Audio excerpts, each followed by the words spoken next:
নমস্কার বন্ধুরা, আমি পলাশ বিশ্বাস আর আপনারা দেখছেন পলাশ বিশ্বাস ভিডিওস। আশা করি আপনারা প্রত্যেকে ভালো আছেন এবং আপনাদের বাগানের গাছগুলিও ভীষণ ভীষণ ভালো আছে।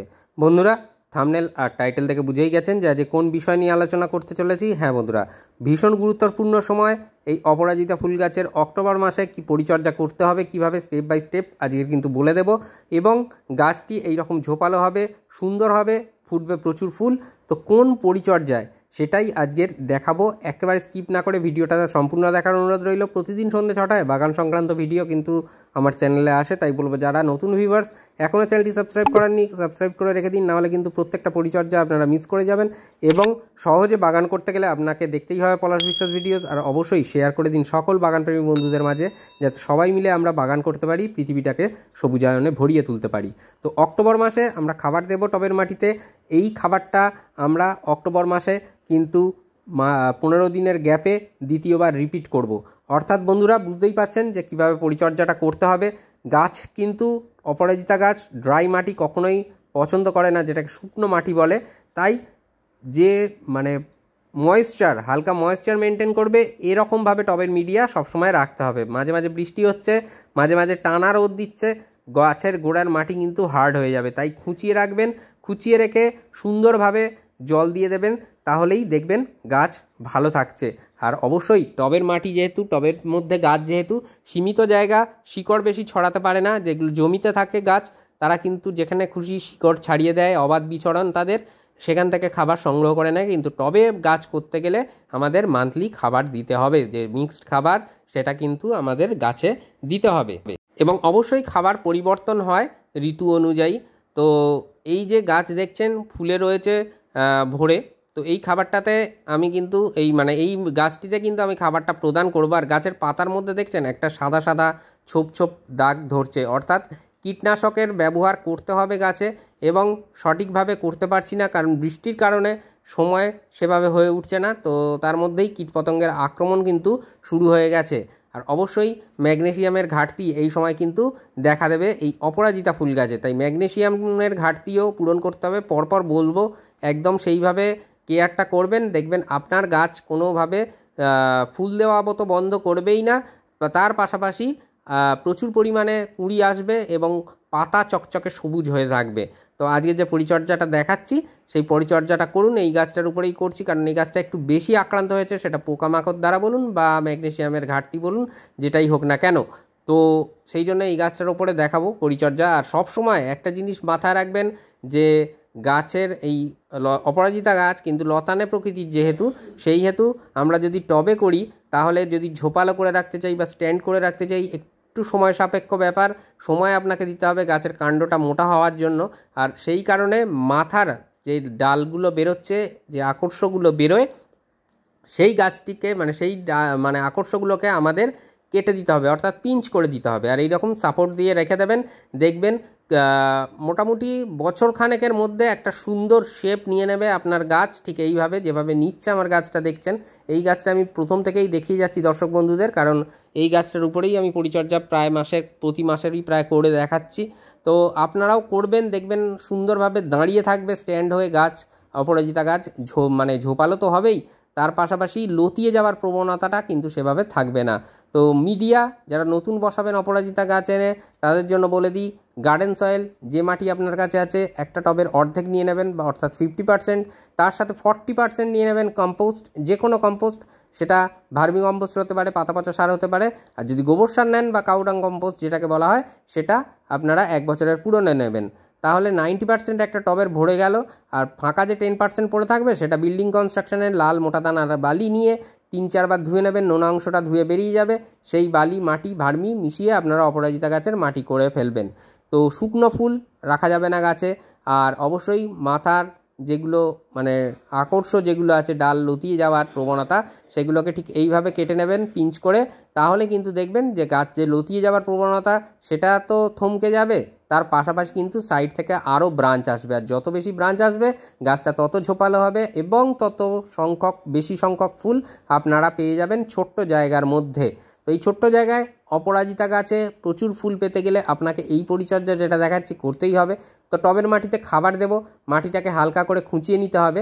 তো খুঁচিয়ে নেওয়ার পরে কি খাবার দেব সেটা একবার দেখে নিই।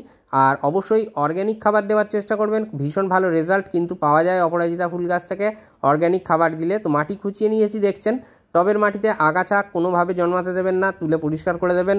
শুকনো পাতা বা পচা ফুল এরম ধরনের বা পচা পাতা টাইপের এরকম যেন না থাকে, এটা খেয়াল রাখবেন। তো কি খাবার দিতে হবে দেখে নিই। 1 টেবিল চামচ পরিমাণে রয়েছি হর্নমিল বা শিংকুচি বা শিং চাঁচা যেটাই বলি না কেন, তার সাথে 1 টেবিল চামচ পরিমাণে রয়েছে লেদার মিল বা চামড়া কুচি সার। তার সাথে এর পরিবর্তে কিন্তু সর্ষের খোলের গুঁড়ো দেওয়া যায়, কিন্তু আর কিছুদিন পরে থেকে দেবেন, পরিবর্তনটা না থাকলে স্কিপ করে যাবেন। 1 টেবিল চামচ রয়েছে এখানে নিম খোল গাছকে নিউট্রিশন যোগাবে, পাশাপাশি মাটি থেকে পিঁপড়ে টিপড়েগুলো পোকামাকড় দূর করতে সাহায্য করে। তো এটা যেটা আছে এটা দেখতে পাচ্ছেন বায়ো পটাশ বা অর্গ্যানিক পটাশ বা জৈব পটাশ যেটাই বলি না কেন 1 টেবিল চামচ। 1 টেবিল চামচ বোন ডাস্ট বা হাড়ের গুঁড়ো যেটাকে বলা যায়, সেই হাড়ের গুঁড়ো বা বোন ডাস্ট এটা নিতে হবে। আর এই 1 চা চামচ করে রয়েছে, টেবিল চামচ নয়, 1 চা চামচ করে রয়েছে ম্যাগনেসিয়াম সালফেট বা এপসাম সল্ট যেটাকে বলা যায়। আর তার পাশাপাশি রয়েছে জিআর দানা, যা অনলাইনে বায়োজাইম নামে পাওয়া যায়, বা দোকানে গিয়ে সারের দোকানে জিআর দানা বললেই পেয়ে যাবেন। তো এই কটা উপাদান আপনাকে নিয়ে নিতে হবে, ভালো করে মিশিয়ে নিতে হবে, যেটা অপরাজিতা গাছের জন্য ভীষণ পরিমাণে দরকার। এইগুলো সবই জৈব খাবার, এগুলো ভাঙতে গাছের জন্য খাবার তৈরি মানে গাছ খাবার মতন জায়গায় আনতে গেলে অন্তত 20 থেকে 25 দিন সময় লাগে। কিন্তু যেহেতু টবের মাটি, আমরা 15 দিনের ব্যবধানে দ্বিতীয়বার রিপিট করে দেবো, যাতে এই খাবারটা শেষ হতে হতে যে খাবার আবার দেবো সেটা যাতে তৈরি হয়ে যায়। অর্থাৎ গাছ যেন কখনো না খেয়ে না থাকে, এটাই আমাদের খেয়াল রাখতে হবে। আর সেই কারণে গাছের মানে খাবারগুলোকে মিক্সড করে নিতে হবে খুব ভালোভাবে, যাতে খুব সুন্দরভাবে মিশে যায় খাবারগুলো, যা গাছের ফিডার রুটগুলো যাতে চারিধার থেকে টবের এই খাবারগুলোকে গ্রহণ করতে পারে সমানভাবে। আর এটা যে খাবারটা দেখালাম 10 বা 12 ইঞ্চি টবের জন্য এই পরিমাণের খাবার কিন্তু আপনারা দেবেন অপরাজিতা ফুল গাছের জন্য। তো চারিধার থেকে খাবার দিয়ে দিতে হবে, মাটি আগেই খুঁচিয়ে রেখেছি। খাবার দেওয়ার পর মাটির সাথে ভালো করে মিশিয়ে নেব।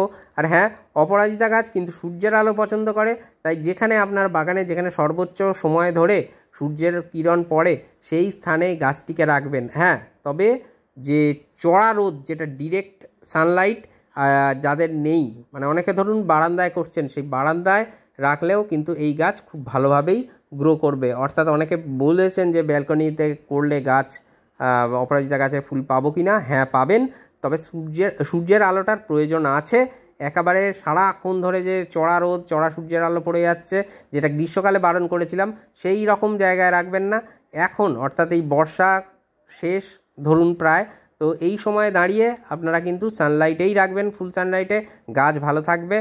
আর অবশ্যই বিক্ষিপ্ত বৃষ্টিও চলছে মাঝে মাঝে, খোলা আকাশের নিচেই গাছ থাকুক অপরাজিতা গাছ, খুব ভালো হবে। তবে হ্যাঁ, ব্যালকনিতেও এই গাছ খুব ভালোভাবে বেড়ে ওঠে, গ্রো করে। তো যেভাবে খাবার দেওয়া দেখালাম সেইভাবে খাবার দিন। 15 দিন পরে দ্বিতীয়বার রিপিট করবেন। তবে 15 দিন পর এখন যেটা বলবো সেটা রিপিট করার দরকার নেই, সেটা হচ্ছে হিউমিক অ্যাসিড। আপনারা এই খাবার দেওয়ার 1 সপ্তাহ পরে টবের মিডিয়ায় দিয়ে দেবেন। আর 1 লিটার জলে লিকুইড ফর্মেশন যাদের আছে, লিকুইড ফর্মে যাদের আছে তারা 1 লিটার জলে 1 ml নেবেন। যাদের ডাস্ট ফর্মে আছে বা দানা ফর্মে আছে তারা 1 লিটার জলের জন্য 1 চা চামচ নেবেন, নিয়ে তার থেকে 250 থেকে 300 ml জল গাছের টবের মাটিতে দিয়ে দেবেন। গাছের শিকড় ভালো থাকবে, খাদ্য গাছের মাটিতে যে খাবারগুলো দেওয়া হচ্ছে সেগুলোকে ভাঙতে সাহায্য করবে, গাছের শিকড় ভালো থাকবে, মজবুত থাকবে। আর গাছের শিকড় যদি ভালো থাকে আপনার গাছও ভালো থাকবে। তো বন্ধুরা, যে টবের মাটিতে খাবার দেওয়ার ব্যাপারটা বললাম সেটা আশা করি পরিষ্কার হয়ে গেছে। আর এই সময়, অর্থাৎ এই সময় নিম্নচাপের বৃষ্টি ছাড়া কিন্তু সেভাবে আর বৃষ্টি হবে না, তাই নিম্নচাপের বৃষ্টিটা সময় বাদ দিয়ে আপনারা টবের মাটিতে এই সময় থেকে শুরু করতে পারেন সরিষার খোল পচা জল। অর্থাৎ মাসে একবার করে সরিষার খোল পচা জল দিতে পারেন আপনাদের গাছে টবের মিডিয়ায়। আর এটা যেটা দেখাচ্ছি এটাই দিতে হবে এমনটা নয়, এটা বায়োভিটা এক্স অনুখাদ্য বা মাইক্রোনিউট্রিয়েন্ট বা ভিটামিন যেটাই বলি না কেন। তো এটা পরিবর্তে আপনারা যে কোনো মাইক্রোনিউট্রিয়েন্ট ব্যবহার করতে পারেন। সেটা করতে হবে টবের মিডিয়ায় যেদিন খাবার দিলেন তার থেকে ঠিক 3 দিন পরে দ্বিতীয়বার, অর্থাৎ 15 দিন পরে যখন টবের মিডিয়ায় আবার খাবার দেবেন, তারপর আবার 3 দিন পরে গাছের পাতায় এই অনুখাদ্য আপনাকে স্প্রে করতে হবে। পোকামাকড়ের আক্রমণ হচ্ছে বা হবে, চলতে থাকবে 10 দিনের ব্যবধানে যে কোনো কীটনাশক আমি কাকা কীটনাশক দেখাচ্ছি মানে এটাই ব্যবহার করতে বলছি বা এর বিজ্ঞাপন দিচ্ছি এমনটা নয়। যে কোনো কীটনাশক আপনারা গাছের পাতায় স্প্রে করুন, 10 দিনের ব্যবধানে করবেন, দেখবেন আপনার গাছ কোনোভাবে পোকামাকড় দ্বারা আক্রান্ত হচ্ছে না। আর যদি আক্রান্ত হয়ে থাকে কোনো গাছ, সেক্ষেত্রে আপনারা 2 দিনের ব্যবধানে 2বার কীটনাশক প্রয়োগ করবেন, তাহলে দেখবেন খুব ভালো রেজাল্ট পাবেন, গাছ পোকামাকড় মুক্ত হয়ে যাবে। আর হ্যাঁ বন্ধুরা, কীটনাশক সবসময় সন্ধ্যাবেলা স্প্রে করবেন। আর খাবার, গাছের পাতায় যদি কোনো খাবার স্প্রে করতে হয় তাহলে সেটা অবশ্যই ভোরের বেলা করার চেষ্টা করবেন বা আর্লি মর্নিংয়ে করার চেষ্টা করবেন। যাদের সময় নেই একান্ত, তারা কোনো উপায় নেই, সন্ধ্যাবেলা বা বিকেলবেলার দিকে যদি সময় পান করে দেবেন। তো এইভাবেই কেয়ার করতে হবে আমাদের অপরাজিতা ফুল গাছে অক্টোবর মাসে। আর তাহলেই দেখবেন আপনার অপরাজিতা গাছ সুস্থ থাকছে, সবুজ থাকছে, তার পাশাপাশি অজস্র ফুলে ভরিয়ে রাখছে আপনার বাগান। আজকের মতো এ পর্যন্তই, আবার আসছি আগামীকাল সন্ধ্যে 6টায়। ততক্ষণ সকলে সুস্থ থাকুন, ভালো থাকুন, আর প্রচুর পরিমাণে গাছ লাগানোর পাশাপাশি দেখতে থাকুন পলাশ বিশ্বাস ভিডিওস। মন থাকছে সবুজ, পৃথিবী হোক সবুজময়, এই বলে আজকে এখানেই সমাপ্ত করছি। আবার আসছি আগামীকাল। খুব ভালো থাকবেন সকলে। নমস্কার বন্ধুরা।